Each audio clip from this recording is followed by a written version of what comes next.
నేను ఇతన్ని చంపేదానికి కారణం ఏంటి, అంత పెద్ద తప్పు అతనేం చేసినాడు, ఒక రచ్చకు కానీ ఒక గొడవకు కానీ ఇంకొకరిని ఒక మాట నేను అనేది కానీ, రచ్చలకు నేను దూరంగా ఉంటాను, గొడవలకైనా కానీ రచ్చలకైనా కానీ వీటన్నిటికీ దూరంగా ఉండే నేను ఇతన్ని అలా చేసే అంత నిర్ణయం నేను దేనికి తీసుకున్నాను, అతనేం చేసినాడు. మాది అన్నమయ్య కడప జిల్లా ఓబులవారిపల్లి మండలము ఐలరాజపల్లి హరిజనవాడ గ్రామం మాది. ఓకే, నా కూతురు పుట్టింటాంచి 11 సంవత్సరాల నుంచి మా అత్తమామే చూసుకుంటా ఉన్నారు. ఓకే, వాళ్ళ ప్రజెంట్ అయితే ఆర్థిక పరిస్థితి బాగలేక మా యొక్క కోయేట్కి వస్తా మా కూతుర్ని వాళ్ళ చిన్న కూతురి దగ్గర, అంటే మా మరదల దగ్గర మా కూతురు బాధ్యత మా మరదలకైతే అప్పచెప్పేసి కోయేట్కి అయితే వచ్చింది. వాళ్ళు కొద్ది రోజులు బాగానే చూసుకున్నారు. ఓకే, ఒకరోజు ఏం జరిగిందంటే మా కూతురు మంచంలో పనుకోండాలి.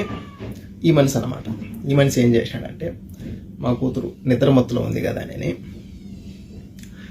మా కూతురు బట్టలు తీసేసి బలాత్కారం చేసి నోరు మూసిపెట్టి బలాత్కారం చేసి ఇంకా చేసేదానికి ప్రయత్నించినాడు. ఒకవేళ అరిస్తే నోరు మూసిపెట్టి ఒకవేళ ఎంత పనైనా చేద్దాము చంపేసేదానికైనా కానీ, అంటే ఆ ఆలోచనతోనే బలాత్కారం చేసి చంపేసేదానికైతే ఈ మనిషి అయితే చూసినాడు. ముందుగానే నా కూతురు నిద్ర మత్తులో ఉంది, అందులో మళ్ళీ నోరు మూసిపెట్టేసినాడు, బట్టలు తీసేసినాడు. ఈ నోరు మూసిపెట్టేతలకి ఊపిరాడకుండా భయపడిపోయింది అనమాట. ఏం జరుగుతున్నదో ఏమో భయపడిపోయి ఒకపారిగా అరిసేసింది బుజ్జమ్మ అని. మా మరదలను అయితే అరిసేసింది. మా మరదలో వచ్చింది. అప్పుడు మా మరదలు వచ్చి ఇప్పుడు బిడ్డనైతే దగ్గరికి తీసుకొని ఏం జరిగిందంటే అప్పుడు బుజ్జమ్మ తాత అయితే ఈ మాదిరి చేసినాడు, బట్టలన్నీ తీసేసినాడు, పట్టుకోరాని చోట పట్టుకొని ఒత్తుతా ఉన్నాడు. నాకైతే నొప్పి వచ్చినది, భయం వేసింది. బుజ్జమ్మ నోరు మూసిపెట్టేసినాడు. నేను భయపడిపోయి గట్టిగా అరిచినాను. తరువాత మా మరదలైనా కానీ మా మరదలు వాళ్ళ భర్త రమణ అయినా కానీ వీళ్ళిద్దరూ ఈ మనిషిని దేనికి ఈ మాదిరి చేసినావు పసిబిడ్డనని ఒక్క మాట అడగల. తరువాత నా బిడ్డను వీళ్ళిద్దరూ బెదిరించినారు. తాత ఈ మాదిరి అని చేసినాడు అని నువ్వు ఎక్కడ చెప్పగాకని నా బిడ్డనైతే బెదిరించినారు. నా బిడ్డ భయపడిపోయింది. తర్వాత మా మరదలు మా భార్యకి ఫోన్ చేసి మా ఇంట్లో వసతి లేదు, నీ బిడ్డను చూసుకునేదానికి, నీ బిడ్డ నువ్వు తీసుకోబో అని ఎమర్జెన్సీగా చేసింది. మా ఇంట్లో గొడవలు గాన వసతి లేదు అనే తలికే సరే అని నా భార్యను ఇంటికి పంపించిన. బిడ్డను తీసుకురాపో, మన స్వాధీనంలో పెట్టుకున్నాం, మనం చూసుకున్నాము అని. ఓకే, పోయింది, తీసుకొని వచ్చింది. ఓకేనా, అని నా బిడ్డను మంచిగా అడిగింది నా భార్య.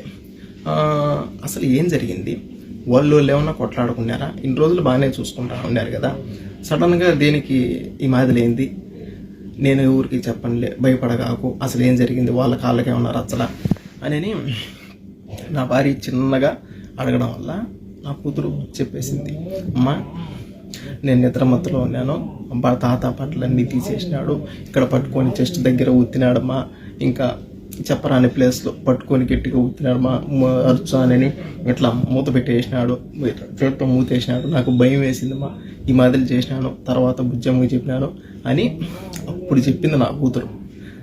ఇంకా తర్వాత నేను చట్టాన్ని గౌరవిస్తా.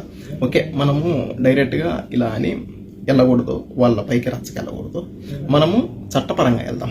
ఓకే, ఓబులవారిపల్లి పోలీస్ స్టేషన్లో ఈ మాదిరిలా జరిగిందని కంప్లైంట్ అని నేను చెప్పిన. ఓకే, ఆమెని నా భార్య వెళ్ళింది, కంప్లైంట్ ఇచ్చింది.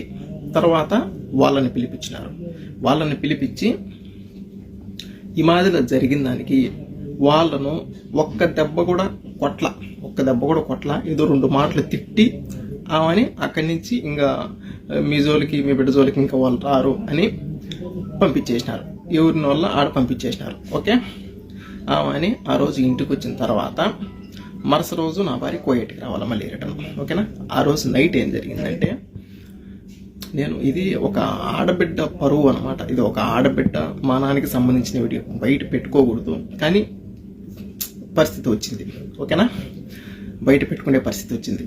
ఓకే, తర్వాత వీళ్ళిద్దరు లక్ష్మీ రమణ వీళ్ళిద్దరు భార్యాభర్తలు మాట్లాడుకొని, అంటే మా భార్య సైడ్ బంధువులకు ఫోన్ చేసి ఈ మాదిరిలా వాళ్ళ బిడ్డను మా మామ ఈ మాదిరి చేసినాడు, అందుకని ఓబులవారిపల్లి పోలీస్ స్టేషన్లో కంప్లైంట్ ఇచ్చింది మా యొక్క, మేము పోలీసు వాళ్ళకు డబ్బులు కట్టి కేసు కంప్లీట్ చేసుకొని మేము బయటకు వచ్చినాం అని ప్రతి ఒక్కరికి మా భార్య వాళ్ళ సైడ్ బంధువులకి ఫోన్ చేసి మాట్లాడుతూ ఉంది. ఈ మాదిరి ఎంత పరువు తక్కువగా ఉంటుంది మాకు. మా బిడ్డ పబ్లిక్ చేసేది ఇదొకటి వాళ్ళిద్దరు. నెక్స్ట్ ఇంకొకటి పోలీసు వాళ్ళకు డబ్బులు కట్టి మేము బయటకు వచ్చినాము ఈ మాదిరి కంప్లైంట్ ఇస్తే అని అదొకటి. 2 ఓకేనా. ఆమెని మా భార్య నాకు ఫోన్ చేసి ఈ మాదిరి అంటా ఉంది బావా, ఎట్లా అంటే సరేలేపా నువ్వు మళ్ళీ వెళ్ళు పోలీస్ స్టేషన్కి వెళ్ళు, ఈ మాదిరి అని చెప్పు, ఈ మాదిరి పబ్లిక్ చేస్తున్నారు సార్, పబ్లిక్ చేస్తే మాకే కదా భయసలము అని చెప్పు, ఏమంటారో చూద్దాము అని మళ్ళీ పంపించిన. వెళ్ళింది సార్ వాళ్ళతో చెప్పినాము. వాళ్ళు ఫోన్ చేసి మాకేమన్నా డబ్బులు ఇచ్చినారా, దేనికి ఈ మాదిరి చెప్పినారు, దేనికి పబ్లిక్ చేస్తున్నారు, ఇది ఆడపిల్ల విషయం కదా అని తిట్టినారు. తిట్టేతలకే ఏమో నన్ను ఏమన్నా అంటారేమో అని లక్ష్మి ఏదో పురుగుల మందు తాగి ఏదో సూసైడ్ చేసుకునింది. వాళ్ళ పక్క ఏ అంత పెద్ద తప్పు లేకపోతే సూసైడ్ అంత వరకు వెళ్ళింది. ఓకే, సూసైడ్ చేసుకునింది. తర్వాత ఈ మాదిరి సూసైడ్ చేసుకునిందని అక్కడి నుంచి ఎస్ఐ సార్కు ఇన్ఫర్మేషన్ వాళ్ళు చెప్పినారనమాట. ఈ మాదిరి సార్ రాలేదు, ఈ మాదిరి ఏదో తాగిండది అని. ఆమె అని ఆ సార్ ఉండేసి ఈ మాదిరిలా ఏదో తాగిందంట, ఆమెకి ఏదన్నా కానీ అయితే నిన్నైతే అరెస్ట్ చేస్తామని మా భార్యని అన్నారు. ఏంది ఇది, మా భార్యను అరెస్ట్ చేస్తా అన్నారు. మేము బిడ్డ విషయం ఈ మాదిరి జరిగిందని వస్తే వాళ్ళు ఏదో చేసుకోవడం వల్ల మా భార్యను అరెస్ట్ చేస్తానంటే నువ్వు ఇక్కడే ఉండాలా, పోయేటకు కూడా పోలేవు అని సార్ మాతో చెప్పినాడు. ఓకేనా. తర్వాత మా భార్యను అక్కడే స్టేషన్లోనే, అప్పటికి స్టేషన్లోనే ఉంది. తర్వాత లక్ష్మిని అంటే మా మరదల్ని హాస్పిటల్కి తీసుకెళ్ళి అంతా బాగైన తర్వాత మళ్ళీ తీసుకొని వచ్చారు. తర్వాత సార్ ఉండేసి ఇంక బాగుండదు అట్లే, ఇంక నువ్వు కూడా వెళ్ళిపో ఇండియాకు, ఇంకా ఈ గొడవలు ఏమొద్దు అని మళ్ళీ పంపించేసినారు. అక్కడి నుంచి మా భార్యని పంపించేసినారు.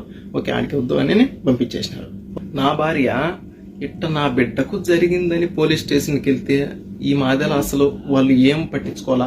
నెక్స్ట్ ఇంకొకటి ఏదో ఆ ఎమ్మి చేసిన దానికి మళ్ళీ నన్నే అరెస్ట్ చేస్తా ఉండారు అని నా భార్య ఆలోచించి, ఇంకొకటి వీళ్ళిద్దరు భార్య భర్తలు నా బిడ్డ గురించి మా భార్య సైడ్ బంధువులందరికీ ఈ మాదిరి బయటికి చెప్పి మా మామ ఈ మాదిరి చేసినాడు, కేసు పెట్టింది, మేము డబ్బులు కట్టి బయటకు వచ్చినాము అని ఈ మాదిరి అందరికీ చెప్పి వీళ్ళు చేసింది ఇదొక్కటి.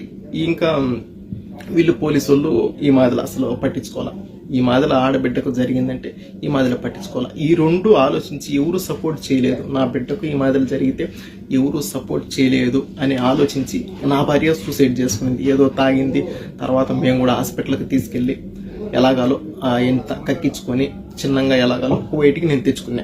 తర్వాత అంటే వీళ్ళిద్దరు లక్ష్మీ రమణ వీళ్ళిద్దరు కలిసి అంటే పబ్లిక్ చేసినారు కదా, మా భార్య వాళ్ళ బంధువులకి పబ్లిక్ చేసినారు కదా. ఇంకా ఒక్కొక్కరు చేసి ఈ మాదిరి జరిగిందంట కదా, మీరేం చేయలేదా, వాళ్ళేమో డబ్బులు కట్టుకొని బయటకు వచ్చినారంట, మీరేం చేయలేదా అని ఒక్కొక్క మాటలు మాట్లాడుతూ ఉంటే ఏందిరా ఇది, ఇల్లు అనబోతే ఇట్లా చేసినారు. నెక్స్ట్ ఇంకా చట్టపరంగా చట్టాన్ని గౌరవించి పోలీసు వాళ్ళ ద్వారా వెళ్దాం అనుకుంటే వాళ్ళు ఏం చేయలేకపోయినారు. ఊరికే మాటల వరకు మాట్లాడి పంపించేసినారు. తర్వాత ఏంటిది ఏం చేయాలో నాకు అర్థం కావడం లేదు. ఆడబిడ్డకి ఈ మాదిరి జరిగితే చట్టం కూడా సీరియస్ గా తీసుకోవాలా. నాకు అర్థం కాల. వీళ్ళు పబ్లిక్ చేసి ఈ మాదిరి మాట్లాడుతూ ఉండేది ఒకటి, వీళ్ళు పోలీసు వాళ్ళు పట్టించుకున్నది ఒకటి. అబ్బా నాకేం అర్థం కాల. అని మొత్తానికి ఎట్లయితే ఎట్లా అవుతుందని మొత్తానికి ఒక కన్న తండ్రిగా నిర్ణయం తీసుకున్నాను. ఈ విషయంలో ఎవరు ఏం చేయలేకపోయినా గానీ నా బిడ్డను నేను కాపాడుకోవాలా. ఎవరు సపోర్ట్ నిలబడకున్నా గానీ నా బిడ్డ సపోర్టు నేను నిలబడాలా. ఒకవేళ నేను వీళ్ళు నెట్టి సైలెంట్ గా నేను ఉంటే ఇంకా నా బిడ్డకి ఈ మాదిరి జరిగిన దానికి ఒక కన్న తండ్రిగా నేను బ్రతికుండి కూడా సచ్చినట్టే లెక్క. నా కూతురు డాడీ ఈ మాదిరి చేసాడు, డాడీ పట్టుకున్నాడు, డాడీ గట్టిగా పట్టుకో, అక్కడ చెస్ట్ దగ్గర అక్కడ పట్టుకోరాని చోట పట్టుకున్నాడు డాడీ, బట్టలు తీసేసాడు డాడీ, భయపడినా డాడీ, మూసుకున్నాడు డాడీ, నోరు మూత పెట్టేసినాడు డాడీ, భయపడిపోయినాడు డాడీ, ఊపిరాలేదు డాడీ అని చెప్తా ఉంటే ఒక కన్న తండ్రికి ఏ రకంగా ఉంటారో ఒక్క రొంత ఆలోచించండి. అందులో వీళ్ళు పోలీసు వాళ్ళు ఏం చేయలేకపోయా, వీళ్ళు పబ్లిక్ చేసి ఈ మాదిరిలా మాట్లాడేది ఒకటి. అబ్బా అప్పుడు నిర్ణయం తీసుకున్నా, నా బిడ్డ జీవితం నాశనం చెయ్యాలి అని అనుకున్నా, అతని జీవితం ఉండకూడదు అని అప్పుడు నిర్ణయం తీసుకున్నా.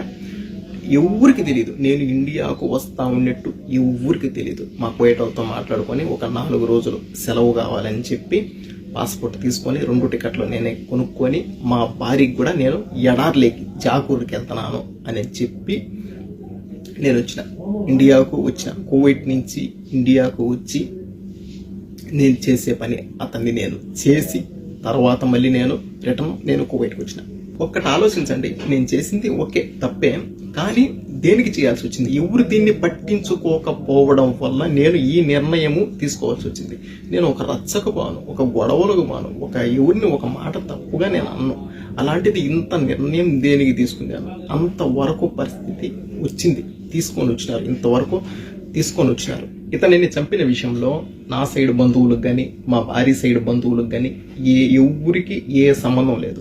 మొత్తం అంతా పూర్తి బాధ్యత నాదే, నేనే చేసిన. ఓకే, ఏం చేశాను? ఒక కన్న తండ్రిగా వీళ్ళు పోలీసు వాళ్ళు ఏం సీరియస్గా తీసుకోకపోయా. వీళ్ళు అనబోతే లక్ష్మి వాళ్ళ భర్త ఈ మాదిరిలా అందరికీ ఫోన్లు చేసి అల్లరిపాలు చేస్తూ ఉండి రచ్చగొట్టినట్టు మాట్లాడుతూ ఉండి ఒక కన్న తండ్రిగా ఇంకా నేను ఏం చేశాను? ఇంకా నిర్ణయం తీసుకోవాల్సి వచ్చింది. నిర్ణయం తీసుకున్నా, ఇండియాకి వెళ్ళినా, చేసే పని చేసినా, మళ్ళీ కువైట్కి వచ్చిన. ఓకే, ఇండియాలో అంటే అక్కడ ఈ మాదాల మనిషిని చంపినారు అని తెలుసు, కానీ దేనికోసం చంపినారు, ఎవరు చంపినారు, అంత ఇతనేం చేసినాడు అని తెలీదు. ఇతనేం చేసినాడు, అంతవరకు చంపేంతవరకు ఏం చేసినాడు అని ఎవరికి తెలీదు. అందుకని ఇంకా నా జీవితం పోతే పోయింది నాకు తెలుసు, ఎందుకంటే తప్పు చేసిన పోతే పోయింది. అందుకని బిడ్డ పరువు కూడా పబ్లిక్ చేసేసినారు. అందుకని దీనికోసం వీళ్ళు ఈ మాటలు చేసినారు. అందుకని నేను ఇలా చేయాల్సి వచ్చింది. అందుకని నేను ఈ వీడియో పెడతా ఉన్నా. నేను చేసింది తప్పు, నేను ఒప్పుకుంటున్నా. చట్టాన్ని గౌరవించి నేను ఈ విషయం నేను పబ్లిక్ చేసి నేను లొంగిపోయేదానికి నేను వస్తా ఉంటా. నేను ఇండియాకు వస్తున్నా, నేను సరెండర్ అవుతా. ఓకే, నేను చేసిన తప్పే, కానీ నా బిడ్డకు ఈ మాదిరి జరిగింది, ఎవరు పట్టించుకోకపోవడం వల్ల నేను ఈ మాదిరి చేయాల్సి వచ్చింది. ఈ రోజు నా బిడ్డకు జరిగింది, రేపు ఒకవేళ మీ బిడ్డకు, మీ ఇంట్లో ఆడవాళ్ళకు ఈ మాదిరి జరిగితే పట్టించుకోకుండా ఒకవేళ ఇంకెప్పుడు పట్టించుకుంటారో, తేటిగా ఆడబిడ్డల మాన ప్రాణాలు తేటిగా పోయిన తర్వాత, సమాధిలోకి వాళ్ళు వెళ్ళిన తర్వాత పట్టించుకొని ఏం ఉపయోగం? ఒక నా బిడ్డ గురించే కాదు, ప్రతి ఒక్క ఆడబిడ్డ గురించి నేను ఆలోచించి ఈ మాదిరిలో ఒకవేళ ఎవరైనా ఈ మాదిరి చేస్తే, ఒకవేళ ఎవరు ఏం చేయలేకపోయినా కానీ, ఒకవేళ వీళ్ళ బంధువులు అయినా కానీ, వీళ్ళ తండ్రి అయినా కానీ, అన్నైనా కానీ, తమ్ముడైనా కానీ, ఒకవేళ ఏదైనా చేస్తాడో తెలిసిన తర్వాత అలా భయపడైనా కానీ ఆడపిల్లల జోలికి రాకుండా ఉంటారు అని ఆలోచించి నా జీవితం పోయినా పర్వాలే, బిడ్డ పరువు ఈ మాదిరిలో పోయినా పర్వాలే, ఇంకొకరు బాగుంటారు కదా, ఇంకొకరికి ఇది విషయం అని చెప్తానే, ఇంకొక బిడ్డకు ఈ మాదిరిలో జరిగింది అని చెప్తానే అప్పుడైనా సీరియస్గా పట్టించుకుంటారు కదా అనే ఆలోచనతో నేను ఈ పని చేసినాను. ఈ వీడియో రాజకీయ నాయకులకు, సీఎం సార్ చంద్రబాబు నాయుడు గారికి చేరేంత వరకు షేర్ చేయండి. ఎందుకంటే ఈ మాదిరిలో జరిగిన దానికి ఆడపిల్లల మాన ప్రాణాల గురించి ఖచ్చితంగా వీళ్ళు మాట్లాడాలి. ఇలా జరిగిన దానికి ఖచ్చితంగా వీళ్ళు దీనిపైన రియాక్ట్ అయ్యి ఖచ్చితంగా మాట్లాడాలి. నా సపోర్ట్ మాట్లాడండి అని నేను అనడంలే. ఓకే, ఇలా జరిగినందుకు పట్టించుకోకపోవడం వల్ల ఈ మాదిరి జరిగింది. ఈ విషయం పైన ఖచ్చితంగా కువైట్లో ఉండే యూట్యూబ్ ఛానళ్ళు, ఇండియాలో ఉండే యూట్యూబ్ ఛానళ్ళు, మీడియా ఛానళ్ళు ప్రతి ఒక్కరూ ఈ విషయం పైన తప్పకుండా మాట్లాడండి. నేను ఇండియాకు వస్తున్నాను, నేను తప్పకుండా పోలీసులకు నేను సరెండర్ అవుతాను. మీరు ఇప్పుడు దీన్ని బట్టి, జరిగిన దాన్ని బట్టి మీరు ఏ శిక్ష చేసినా నేను తీసుకునేదానికి నేను రెడీ. నేనైతే ఇండియాకు వచ్చి మీకు నేను సరెండర్ అవుతాను. దీంట్లో మా వాళ్ళకి కానీ, మా భార్య సైడ్ వాళ్ళకి కానీ, నా సైడ్ వాళ్ళకి కానీ ఎవరికి ఏ సంబంధం లేదు. మొత్తం అంతా చేస్తే నేనైతే వచ్చి నేను మీకు